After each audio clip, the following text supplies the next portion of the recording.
Hello, Assalamu alaikum. This series is going to be about a lot of things that I hope we can practice more in our schools, in our workplaces, wherever we are.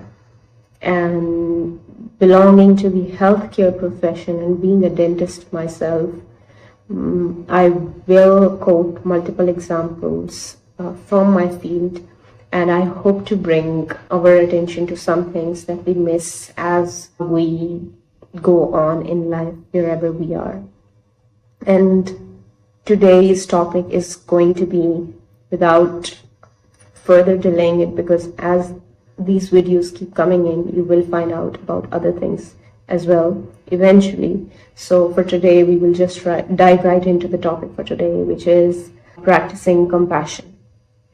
And the reason why I have chosen practicing compassion as the first topic is because I have found a lot of us, including myself, at many times at a war inside our heads regarding how somebody made us feel in any setting, whether we went to school or we went to our workplace, and we come back home having these sets of emotions right here and right here, and we do not know how to process them. And what I've learned over time is that if whenever you feel somebody is not being very understanding towards you, the next thing that you do, if you do, which can actually help, is not think about what they did to you, but start thinking about how you would respond in a situation like that. Now, what does that do? Let's see, for example, I was at college and I had to face some sort of bullying behavior. Maybe somebody was not nice to me, or I offered help, but it was mocked because I was being too nice or stuff like that. And while I am trying to process those emotions, if my mind is directed towards what I would do if I was in a similar situation, and I figure out that it's not something I would ever do to anybody, then it gives me so much peace, because you are able to validate that what you faced was unfair. And I think that's really one of the first steps you need to take in order to detach yourself from these emotions. But this is just one tip to process these for yourself. And overall, what I really want to talk about, because before talking about it, I did want to talk about one practical solution that can help you get yourself, your head, your heart out of these honestly very cruel emotions. They can be very harsh. It can really take away lots of good energy from you. So now, at the same time, I want to say that when you are meeting people, be very attentive. So the first thing you do when you meet any person, even if you meet them every single day, is that you're very attentive. I will tell you one thing. Be so attentive that the other person feels as if they could get another chance, they would like to share more things with you, and not the other way around. Don't let anybody feel that they do not want to talk to you again. If you're having a bad day yourself, or maybe you do not have the energy to listen to the other person, please convey to them politely that, maybe you don't want to listen to them today or anything. Because when we don't speak out our minds, what happens is that the other person does not know what exactly is the reason that somebody is behaving differently. So, when sometimes it so happens that there are some people you think you know really well, suddenly they have a change of behavior for some days, and you start thinking if they're mad at you or you did something wrong, when in reality it may be that their life suddenly has a sudden change. They are unable to share it with you, and so it's your duty to maybe be more understanding. But at the same time, what I'm saying is that if you are the person going through some changes in your life, try to communicate it to other people so that they do not have to be negatively affected with your emotions. That is going to be your own emotional intelligence at play, because it really is something you learn with practice. And if you keep practicing, you will really be able to not affect other people negatively, if that's your intention, when maybe you have some negative emotions in your head. One last point that I want to make is that be very patient with other people. What I mean by that is, for instance, have you ever experienced it that you hate one thing at one point and then over time you start to develop liking for it? Or the other way around, you used to like something and now you do not. It may be a hobby, it may be any food item, it can be anything.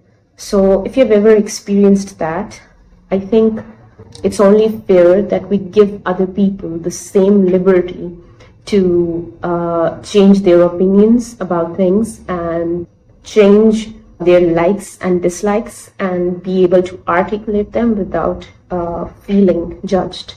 So as much as I would like to tell you that do not be so sure about your own self, similarly, do not be very sure about your colleagues and give them the space to evolve and change their opinions every day, just like you give them the space to evolve and change as their life unfolds, just like you. Also, a lot of times we are struggling to figure out if what we know so far is enough or if we need to know more things, if there are things that we still need to develop an understanding of, is our knowledge enough or not. And I think in those struggles, once again, we should be compassionate with others who are still trying to figure out things and learn, and not create this entire illusion of what the other person is, and not let them learn through their mistakes.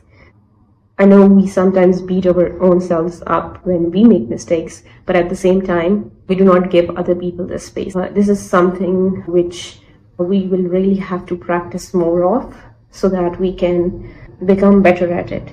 Whenever we inquire into the lives of other people, I hope we will be very patient with it, because just like us, they do have their fair share of challenges, regardless of where they are right now. So have that patience for sure.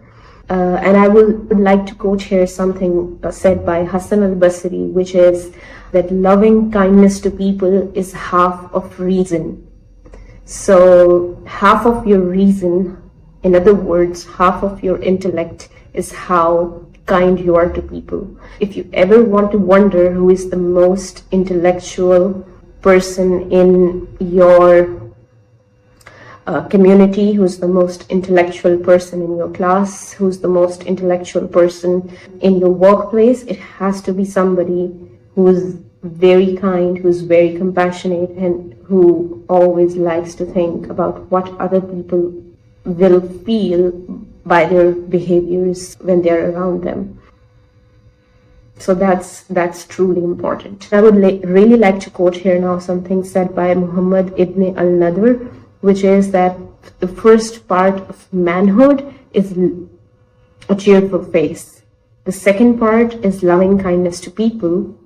And the third part is fulfilling the needs of others. So this really wraps up the entire idea of being a man.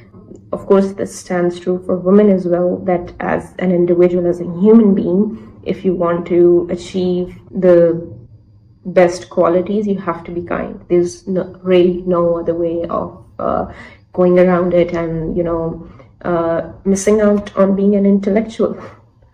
In the end, I just want to say that I really believe that these qualities, which we sometimes label as our temperament, which is by nature, and we say that we can't really change it, we get angry easily, we are unable to be very compassionate towards what other people are feeling. It may be true, but I strongly believe that everybody has it in them to change it.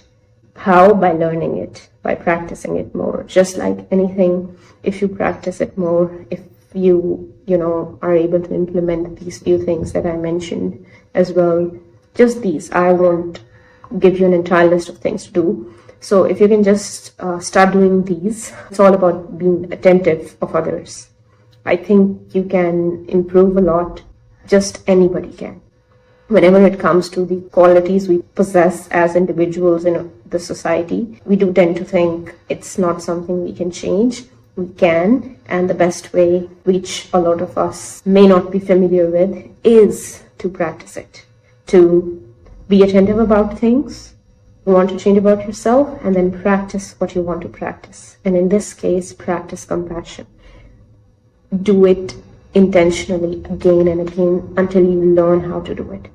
Although you will be learning this throughout your life, you never can know everything about it. It's really not something you can define that easily, but being on this path can really help us move towards a better society, better workplaces, and without exaggeration, this can help us achieve world peace. Thank you for listening. See you next time.